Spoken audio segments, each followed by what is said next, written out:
As Germany invaded the neutral country of Belgium, no one foresaw how long the war would last and how gruesome the cost would be.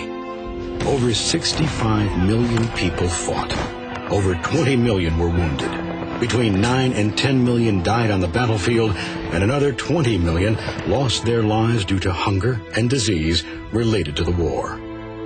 The magnitude of the killing was unprecedented. In just the first 3 months of the war, nearly the entire original British Army was wiped out. Despite all the carnage, the battle lines remained almost stationary in France. The Western Front, as it was known, was defined by 2 lines of trenches, zigzagging across northern and eastern France for thousands of miles. Wide enough for 2 men to walk abreast and stand erect to fire their machine guns, the trenches were choked with mire, rats, and lice. German soldiers occupied one line, Allied soldiers the other. Between them lay a no-man's land, filled with barbed wire and mud, smoldering with bomb craters. From time to time, soldiers would storm out of these trenches and attempt to overrun the enemy, only to be met with a hail of bullets. Both sides suffered hundreds of thousands of casualties while accomplishing practically nothing, as the battle lines remained essentially unchanged. Meanwhile, the tools of technology, which had provided prosperity for the industrialized world, were now being used to create more efficient and more ghastly weapons. A soldier described the shocking sight of a machine gun that could fire 500 to 600 bullets per minute. I saw trees as large as a man's thigh literally cut down by the stream of lead. In 1914, the German army deployed their new cannon against Belgium. Big Bertha, as it was called, could hurl an 1,800-pound shell 9 miles. A year later, at the Second Battle of Ypres, the Germans introduced poison gas to warfare. Soon, both sides used chemical weapons like chlorine, which suffocated its victims, or mustard gas that burned the skin and blinded its casualties. By 1916, the British Army began using tanks in battle with great success.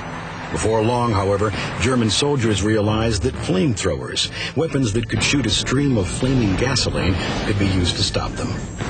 Balloons and then airplanes were converted into weapons of war. When Germany attacked the Belgian city of Liège in 1914, it was the first time civilians were killed by a warplane. Planes were fitted with machine guns and loaded with bombs, and soon began dueling in air-to-air combat. These dogfights became a common sight over the skies of Europe. Germany's leading fighter pilot, Manfred Richthofen, nicknamed the Red Baron by the British because of his brightly painted red Albatross airplane, shot down 80 Allied aircraft before being struck by a bullet from the trenches and crashing to his death. If I should come out of this war alive, I will have more luck than brains. Even more destruction was waiting on and under the Atlantic Ocean, as Germany pressed its Unterseeboots, its submarines, into the battle.